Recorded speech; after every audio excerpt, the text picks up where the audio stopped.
For anyone who's streamed for any amount of time, I think we can all agree that streaming takes a lot of time online and offline to keep those viewers in your stream.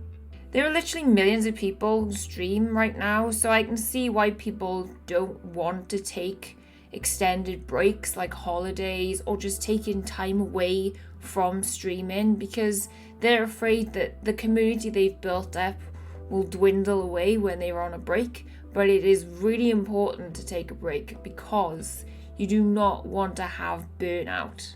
But fear not, for I have tips galore that will help you maintain your viewership while you're on that break, so that when you do come back, they're all going to be there waiting for you with open arms and saying, "Hi."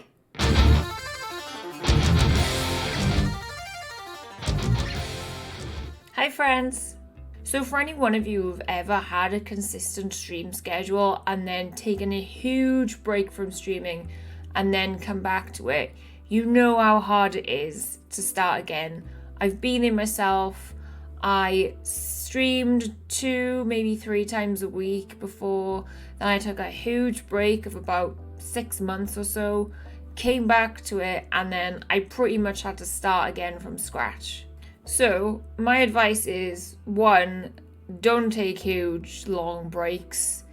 Obviously, your viewers are going to go somewhere else. They're going to find somebody else in that time. But you do need breaks. And don't try and tell yourself otherwise. If you plan your breaks like really far in advance, you can let your viewers know your intentions. So then when it does happen, they're not surprised. It is really important to avoid burnout, because burnout might lead to a break that you're not really expecting to have, that you're kind of forced to have, which might lead to you having a longer break than what you necessarily would have needed if you had scheduled in that break to begin with.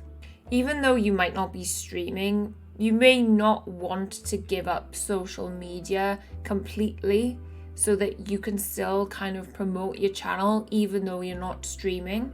So perhaps you could do kind of like pre-planned social media posts so that when you are on your break, it will just literally be the case of taking a few minutes every day or however often you post to just pop that up on Twitter or Instagram or wherever else you post. So you haven't got to think about, what do I want to post today? What do I want to talk about today?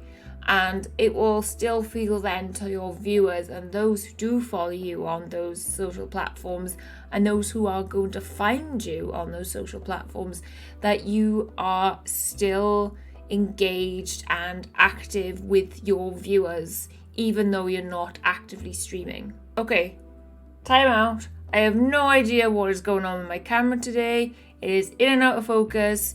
I am recording very late than what I usually record at. I usually got natural light to record with. I haven't got that today. I don't know if that's affecting the camera at all, but apologies. So as good as scheduled breaks are, obviously if you feel like you are burnt out or you're burning both ends of the candle and you really need to take a break, please do it. Your viewers will still be there at the end. Just try not to take too much of a long of a break. I know from personal experience, I know that leaving something longer and longer will probably lead me to be more and more reluctant to restart that thing. Like, how many of you have had a really good exercise schedule, you missed 2 days and then you kind of like, okay, back on it, you're fine.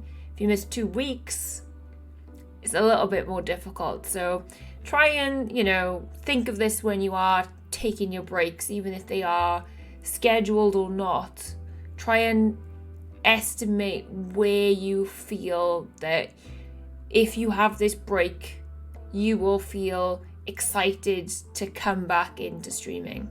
So from a personal perspective, scheduling breaks and letting your community know that you are taking a break in, say, I don't know, 2-3 weeks time, it makes them feel more involved with your life as well, that they'll be grateful that you've sort of let them in on the loop, that, you know, I'm planning to take this break and I'm telling you because you're my friend. I think as well, your viewers will view you as an actual person and not just another thing that they watch on a TV screen. And I think they'll be excited to see you again. They'll get the hype going that they're back. And then you've got something to talk about as well. You've got, you know, your entire break to talk about to them, and, you know, they probably want to hear all about it. I know a lot of people have a strict streaming schedule. That's really hard to say, by the way. But obviously, if personal things come up in your life, you know, if it's not something that you can manage, scrap it. No one is going to be disappointed with you that you say, I'm sorry, I can't stream today. This has happened in my life and I just can't stream. Nobody is going to be upset with you. Again, this will show to your viewers that you are human, that, you know, this thing is completely out of your control that happened within your life. But obviously, don't schedule these in unless they're actual events, because that's just weird. So that is it for this video. I know it's quite short. It's a lot shorter than the ones I usually do, but I felt it was something that, you know, needed to be talked about and was important to talk about. As always, if you've enjoyed this video, please remember to subscribe so you never miss a video. And please, if you have any comments or questions about this video, go ahead and leave them in the comments down below. I stream over on Twitch every Monday, Thursday and Sunday when I'm not taking a break. And my link for that is in the description down below. Bye, friends. First, you must prove to me you remember how to be an assassin. So you take a life? No, not yet at least. For now, you're to become a student once again. There is no need for this. What's that?